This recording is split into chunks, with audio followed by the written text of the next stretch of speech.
Buenas noches, bienvenidos a De Cursos, revista televisiva del CESU.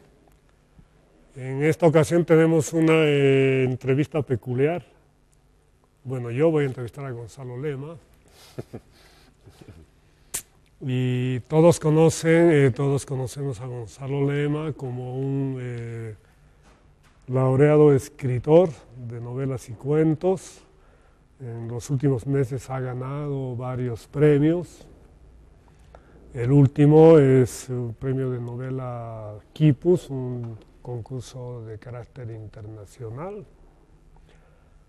Y varias veces hemos conversado con Gonzalo acerca de su producción literaria. Y gracias, Gonzalo, por visitarnos de nueva cuenta. Pero esta vez vamos a ver otra faceta de Gonzalo Lema. Una faceta cercana a lo que en algún momento fue también su perfil público. Gonzalo fue miembro de la Corte Nacional Electoral, fue candidato a alcalde, pero además ha realizado una labor de reflexión y difusión de la cultura boliviana que me parece muy importante. Y precisamente hace un par de semanas, en el periódico Los Tiempos, fue publicado este fascículo. Si la cámara logra acercarse, se podrá distinguir, ¿no?, que se trata de entrevistas a analistas políticos bolivianos. Es el tercer esfuerzo, si no me equivoco, Gonzalo, que realizas. Es el tercero. Hiciste dos. ¿Nos puedes contar de dos fascículos previos? Gracias por la entrevista, Fer. El primer libro es del año 2011 y se llama La Bolivia que se va, la Bolivia que viene, entrevistas a líderes políticos bolivianos. Arranca con Jaime Paz y termina con el presidente Evo Morales, Aima, ¿no? En el camino está Mesa, Eduardo Rodríguez Beltzé, y candidatos como Manfred Reyes Villa y políticos como Sánchez Berzaín, como Filemón Escobar, en fin, son 13. Y el propósito era leer con ellos lo que el título anunciaba, que había una Bolivia que se iba y una Bolivia que llegaba por las circunstancias. Sí, claro. Estamos hablando ya con la implementación de la nueva Constitución. Es la nueva Constitución que se había dado 2 años antes, ¿no? Entonces este libro es del 2011 y 2 años después, porque el propósito es tener este conjunto de entrevistas cada 2 años, fue a poetas consagrados en el país, poetas bolivianos. La verdad esencial, entrevistas a poetas bolivianos. Bueno, y en ese conjunto de entrevistas está Eduardo Mitre, Jesús Urzagasti, Shimose, Rubén Vargas, Nora Zapata, gente grande, ¿no? Gente consagrada en el país. Grande en términos sí, no en volumen, de producción literaria. Algunos más bien muy chicos, pero grandes poetas, creadores. Sí, grandes creadores, reconocidos también en Europa, por ejemplo, con traducciones en editoriales importantes, todo aquello. Y 2 años después, es decir, 2015, sale entonces este libro, Bolivia en la coyuntura, entrevistas a analistas políticos bolivianos, en el que se pretende colaborar, coadyuvar, incidir en la formación de una opinión pública. Vamos a tocar ese tema al rato porque creo que es muy importante la iniciativa que tomaste hace varios años y el carácter de estos diálogos y de estas publicaciones. Pero primero una pregunta formal, en el sentido estético. El título del primer fascículo es la Bolivia que se va, la Bolivia que viene, ¿no? Tiene un toque poético. El segundo tiene un rasgo casi filosófico, la verdad esencial, ¿no? Y como que este tercero es bien bien periodístico, ¿no? Así es. La Bolivia Bolivia en la coyuntura, digo, ¿no pensaste? ¿Podrías tú pensar, porque estás hablando, luego vamos a incidir sobre eso, de un balance de las elecciones generales de octubre del 2014 y de las elecciones departamentales y municipales de marzo del 2015? De marzo de este año, sí. Si se te ocurre ahorita, después de las entrevistas que has hecho a varios analistas políticos bolivianos y bolivianas, porque hay mujeres. Hay mujeres. ¿Podrías tú pensar en una frase que resume más bien el tenor de tus conversaciones? ¿Qué sería tu caracterización de la coyuntura actual boliviana? Claro. Me parece por eso apropiado el título Bolivia en la coyuntura. En la coyuntura. Sí, porque hay una continuidad en las elecciones de octubre, elecciones presidenciales, ¿no? Nacionales. Hay una continuidad, una línea gruesa. Y en cambio hay la novedad de las elecciones subnacionales en vísperas de la Bolivia de autonomías municipales y regionales, que el mundo político boliviano parece advertir con prontitud, por ejemplo, y el elector también, ¿no? Hay una, por lo tanto, predisposición para afrontar lo que muy pronto se viene, que es el referéndum o la consulta al respecto de estatutos y cartas orgánicas, ¿no es cierto? De aquí a un mes, sí. De aquí a un mes.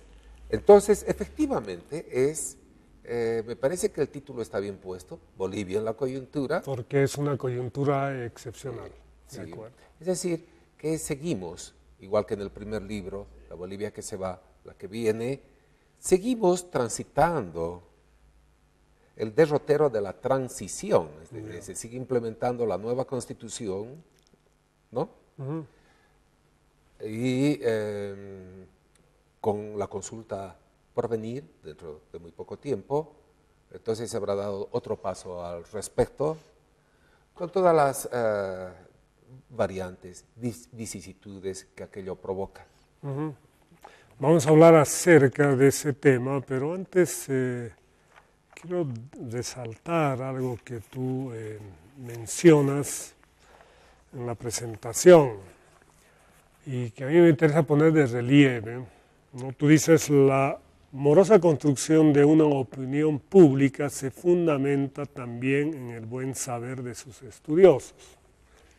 Es decir, su largo derrotero se inicia en el hogar, trajina las calles y las sendas, se apasiona en cabildos, asambleas y reuniones, languidece en las tertulias de café y termina contrastando y tonificándose con la voz de sus analistas en los medios de comunicación. Existen, queda claro, otros procesos de elaboración, todos excepcionales, que inauguran esta regla común. ¿No? Es nada más, está escrito en tu estilo, ¿no? Siempre, sí. ¿No? Así profundo y precioso. Estás apostando por opinión pública, ¿no? De la gestación de una opinión pública a través del diálogo en múltiples espacios, ¿no? Desde el café, la calle y el medio de comunicación, como por ejemplo este programa. Es parte constitutiva de la democracia, ¿no? El fortalecimiento de un espacio público y la gestación de corrientes de opinión pública. Así es. Y tú has tenido la virtud, el mérito, la iniciativa, la originalidad, ¿no? Justamente de congregar, dialogar con múltiples actores, en este caso con estudiosos de la política, de distintos departamentos. Hay investigadores de Potosí, de Santa Cruz, de Cochabamba, claro, de Tarija. Sí. No hay de Pando ni de Beni, lamentablemente, porque no pudieron participar. Sí, sí. Pero luego están presentes los otros. Así es. Entonces tú has tenido esa capacidad de interactuar con ellos y congregar esos tus diálogos en un volumen de difusión masiva. Sí. Como separata de un periódico. Es una suerte. Entonces, ese creo que es una enorme contribución ¿no? En dos sentidos, ¿no? Uno es congregar diversas voces sobre la coyuntura boliviana. Y segundo es estar en ese desafío de equilibrio del lenguaje especializado, profesional, ¿no? ¿no? Y el sentido común, diríamos, ¿no? Claro. Y por esa vía creo que también es un aporte excepcional. ¿Cómo es la experiencia? ¿Cómo traduces eso? Bueno, básicamente en la comprensión del entrevistado. Es gente estudiosa, esa es nuestra gente estudiosa, que sabe calibrar, por lo tanto, su respuesta, tomando en cuenta que no va a un libro propiamente, sino va a un libro sí, pero que va a salir junto con la edición del periódico y que va a llegar al otro público, al de periódico, ¿verdad? Que no es precisamente, en todos los casos, un público del libro. Sí, no es académico, no es universitario. ¿no? Entonces, ellos, los entrevistados, se adecuaron muy pronto y en algunas respuestas vieron la necesidad de extenderse para que su punto de vista se comprendiera, y en otros más bien apelando a frases, a palabras que se escucha ya en lo que llamamos la opinión pública, ¿no? Entonces ha habido esa comprensión de parte del analista. No solo eso, sino que han comprendido que el país también se lee desde las regiones, ¿no? La totalidad se ve de distinta manera en Tarija, desde Tarija. Desde Tarija. Claro, que desde Potosí o La Paz, por ejemplo, y ni hablar desde Santa Cruz, ¿no? Donde el problema económico me parece que incide enormemente en la comprensión del país, ¿no? Eso también han sabido comprender los analistas, también, sin perder de vista la mirada global, ¿no? ¿Cuál sería tu balance de, perdón, estoy interrumpiendo? No, está bien, ¿no? sí, por favor. No, sigue, estabas a punto de decir algo importante. Que además en Bolivia existen no solo las regiones, sino también Occidente y Oriente, campo, ciudad. No lo planteo como contradicción, sino como realidades geográficas, sociales, determinantes para comprender nuestro país, que tiene pisos ecológicos, matriz indígena, regiones orientadas al sur, al este, al oeste, o al propio centro, como Cochabamba, ¿no? Que se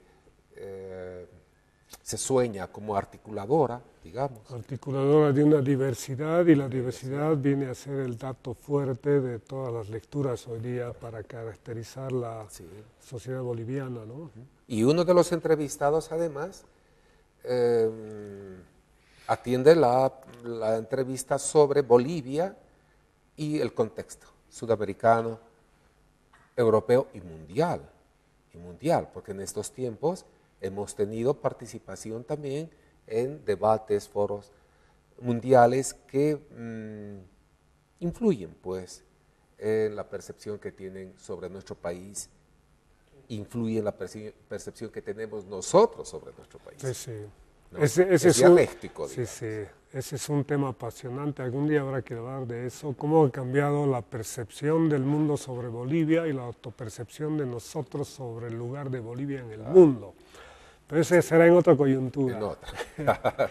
Sí. ¿Cuál sería tu balance de estas tus conversaciones con diversos analistas políticos bolivianos, ya en tu propia lectura? ¿Cómo caracterizas tú esta coyuntura boliviana? ¿Cuál es tu lectura de Bolivia hoy? Yo coincido con prácticamente todos ellos, porque los 9 entrevistados, el amable televidente tiene que saber que también estás tú entre los 9 entrevistados. Me voy a decirte que no tenías que nombrar, pero bueno. Sí. Vamos a hacer una lista para que sepan los... Franz Flores, de Potosí, Elena Argirakis de Santa Cruz, Jorge Comadina de Cochabamba, José Rocabado, cochabambino radicado en La Paz, Gonzalo Rojas, paceño, María Teresa Segada en Cochabamba, Rodrigo Ayala en Tarija, Roberto Lacerna, aquí, Cochabamba, y quien les habla, Cochabamba. Y todo esto, Gonzalo Lema, ¿a quién para equilibrar lo vamos a designar como tarijeño? Tarijeño. Tarijeño o cochabambino también. Nació allá. A los 2 años me vine aquí. Tengo esa ventaja, ¿no? Decías, había coincidencias. Entonces, yo coincido, ¿no? Porque algunos revelan, Franz Flores, por ejemplo, algo que me parece sorprendente y al mismo tiempo tristísimo, Potosí. Él afirma que Potosí, a diferencia de Santa Cruz, no se piensa nunca como nación, más bien como región, y se piensa siempre como nación, habiendo tenido como sujeto político nada menos que al minero. Al proletariado minero. Y la riqueza de las minas. Y nunca han pensado en transformar Potosí, sino en transformar Bolivia. Al lado suyo está Elena Argirakis, que dice exactamente lo contrario, que Santa Cruz no tiene posibilidad de mirarse como nación, que ahora mismo está reproduciendo su base material económica, con gran ayuda del gobierno, antiguos enemigos a quienes llamábamos oligarcas, hoy empresarios aliados del proceso de cambio. Ella pone en duda aquello, ¿verdad? Pero una mirada corta de Santa Cruz que no llega a Pando, llega ya tenuemente al Beni, ¿no? Está Ayala, Rodrigo Ayala, que además tiene oficios múltiples, que entiende que a Bolivia hay que mirar básicamente desde las regiones. Claro, él está hablando de... Está en la frontera. Está en la frontera, está próximo a los pozos importantes de gas, es una suerte de gran monedero, Tarija, para Bolivia, pero al mismo tiempo está tan al sur que a veces se pierde de vista al departamento en su conjunto. Y hay que mirar pues, a Bolivia desde las regiones. Yo estoy de acuerdo con aquello. Luego, 2 analistas, ya no voy a nombrar, que indican que la economía pasa a ser el tema central de este tercer